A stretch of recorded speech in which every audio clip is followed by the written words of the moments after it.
Assalamualaikum warahmatullahi wabarakatuh. Saya ingin sampaikan kepada seluruh keluarga besar Nahdlatul Ulama, ya ayyuhan nahdawiyun, idza huyyitum bi tahiyyatin fahayyu bi ahsana minha aw rudduha. Insyaallah Nahdlatul Ulama juga tidak akan pernah jauh-jauh dari Insinyur Haji Joko Widodo. Menteri Koordinator Bidang Politik Hukum dan Keamanan atau Menko Polhukam Mahfud MD menegaskan akan turun tangan apabila aparat hukum yang mengusut kasus dugaan korupsi Kementerian Pertanian menemukan kesulitan.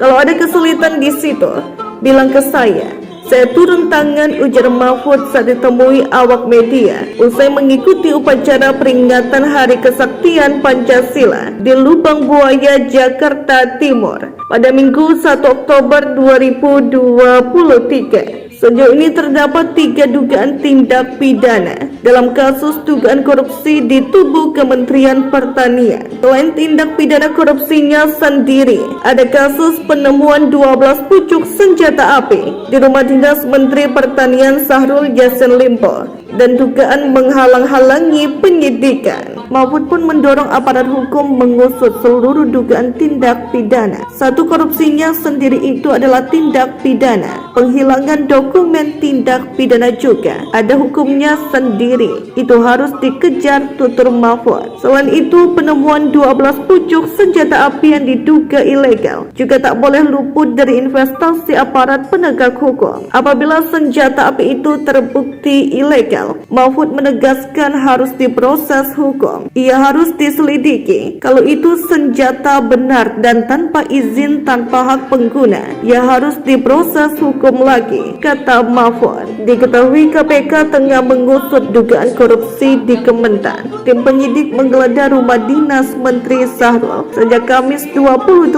September 2023 sore hingga Jumat 29 September 2023. Mereka menemukan 12 pucuk senjata api dan uang senilai puluhan miliar. Pada Jumat siang, tim penyidik juga menggeledah ruang kerja Menteri Syahrul dan Sekretaris Jenderal Kementan Kasdi Subagiono. KPK kemudian mengungkapkan bahwa terdapat pihak-pihak yang diduga melenyapkan barang bukti berupa dokumen di Kementan. Tim penyidik mendapati adanya dokumen tertentu yang dikondisikan dan diduga akan dimusnahkan, kata juru bicara penindakan dan kelembagaan KPK Ali Fikri pada Sabtu 30 September 2023. Kalau itu senjata benar dan tanpa izin serta tanpa hak penggunaan, ya harus diproses hukum lagi. Pokoknya hukum harus ditegakkan lah kalau negara ini mau baik.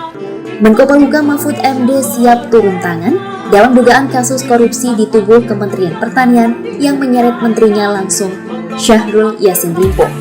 Lembaga Anti Rasuah Indonesia Komisi Pemberantasan Korupsi atau KPK selain menemukan uang senilai puluhan miliar dan 12 pucuk senjata api di rumah Menteri Pertanian, kini ada isu lainnya yakni dugaan upaya untuk menghalangi penyidikan kasus korupsi tersebut. Mahfud MD tak terima dengan adanya upaya menghalangi kinerja KPK tersebut. Mahfud MD menegaskan pihaknya akan turun tangan apabila aparat hukum yang mengusut kasus dugaan korupsi Kementerian Pertanian menemukan kesulitan. Pernyataan ini disampaikan Mahfud usai mengikuti upacara peringatan Hari Kesaktian Pancasila di Lubang Buaya, Jakarta Timur pada Minggu 1 Oktober 2023. Korupsinya 2, senjatanya 3, upaya pelenyapan. Betul pasti dong, pasti. Kalau ada kesulitan di situ bilang ke saya. Mahfud mendorong agar aparat hukum mengusut seluruh dugaan tindak pidana kasus yang menyeret Menteri Pertanian tersebut. Menko Polhukam itu juga menyoroti temuan 12 pucuk senjata api yang diduga ilegal dari rumah dinas Menteri Pertanian Syahrul Yassin Limpo. Ya harus tuh senjata benar dan serta tanpa hak penggunaan, ya harus diproses hukum lagi. Pokoknya hukum harus ditegakkan lah kalau negara ini mau baik. Mahfud menilai soal penemuan itu tak boleh luput dari investigasi aparat penegak hukum. Jika senjata itu terbukti ilegal, harus diproses hukum. Sebelumnya, tim penyidik KPK usai menggeledah rumah dinas Menteri Pertanian Syahrul pada Kamis 28 September 2023 sore. Kemudian pada Jumat 29 September, tim penyidik juga menggeledah ruang kerja Menteri Pertanian dan Sekjen Kementerian Pertanian Kasdi Subagio.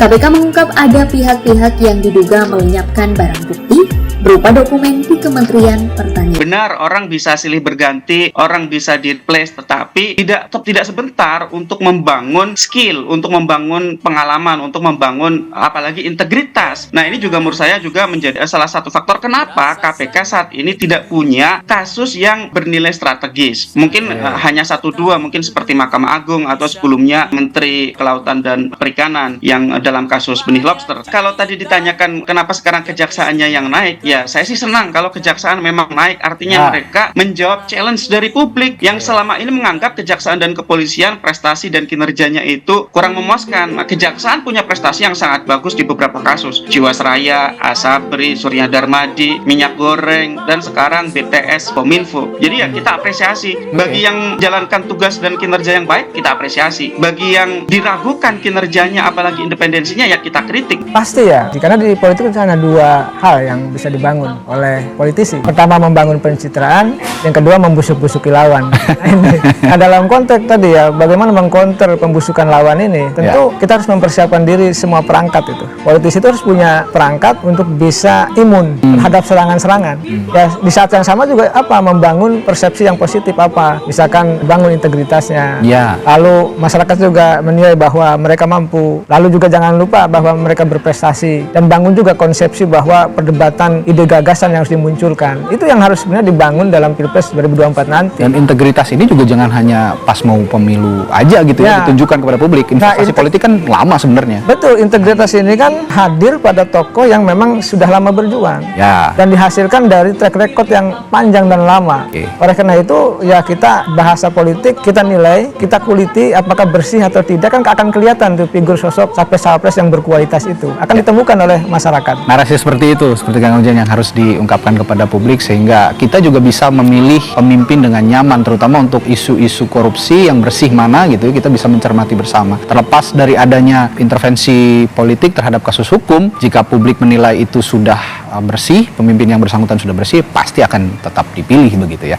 DPT pemilu presiden atau legislatif di Jawa Barat hari ini dari jumlah 35,7 juta ada sekitar 20 juta, yaitu di usia 17 sampai 41 tahun, dan ini cukup potensial, dan kita kenal adalah yang disebut generasi milenial atau Gen Z ya. Nah, inilah salah satu dimensi kekhususan secara nasional di pemilu presiden maupun legislatif tahun 2024. Nah, kami dari relawan sedang bagaimana kita memberikan apresiasi kepada mereka. Nah, di tengah-tengah kegalauan dan tentu kami sedang mencari solusi, tiba-tiba muncul ada satu kreativitas yang cukup bagi kami mengejutkan, yaitu, dan saya sangat memberikan apresiasi karena itu judulnya menarik, yaitu sebuah lagu spontan yang digagas atau dipersembahkan oleh anak-anak muda ya, kaum milenial itu, dan mereka berprofesi bukan hanya sebagai musisi, tentu punya latar belakang seperti itu, tapi juga dia adalah seorang kreatif di bidang. Assalamualaikum. Waalaikumsalam. Rasul, Pak, sehat. Kang Alden ini. Kita ngobrol-ngobrol berarti nih, Pak. Ya, sore hari gini Kang Alden, saya sengaja mencari Kang Alden sebab loh kok tiba-tiba main musik, lalu apa kasih judulnya Ini Presidenku. Ini Presidenku, lalu coba gimana tuh lagunya tuh. Ya.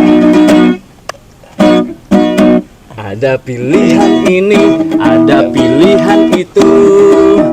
Aku pilih ini. Ini ya. Iya betul. Sensasi, tapi yang ini asli. Pasti pilih ini. Dari rakyat kecil, jelas pilih ini. Sampai rakyat besar, pasti pilih ini.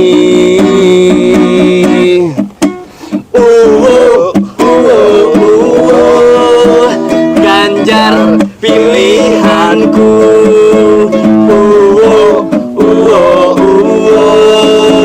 Ganjar presidenku, oh ye, Ganjar paling oke. Oh yeah, oh yeah, oh yeah. Presiden yang kece. Pilih Ganjar presidennya. Ye, insya Allah Pak Ganjar jadi presiden Indonesia 2024. Yes. Yes. Terima kasih. Wassalamualaikum warahmatullahi wabarakatuh. Merdeka!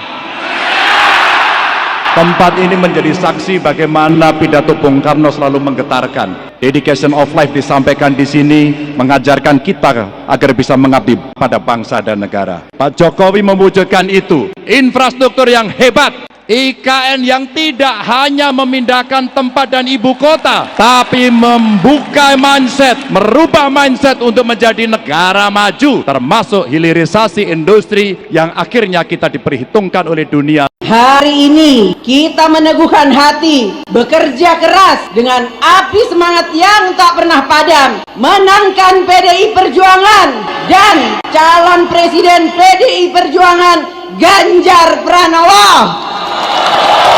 Siap! Siap!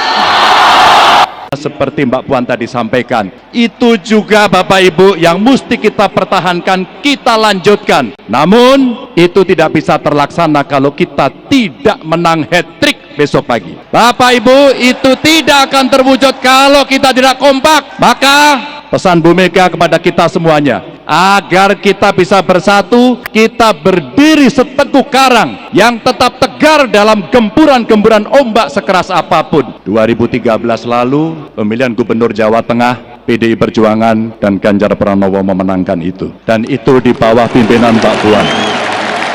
Insya Allah kita akan mengulang kembali di 2024. Insya Allah. Mohon doanya. Merdeka!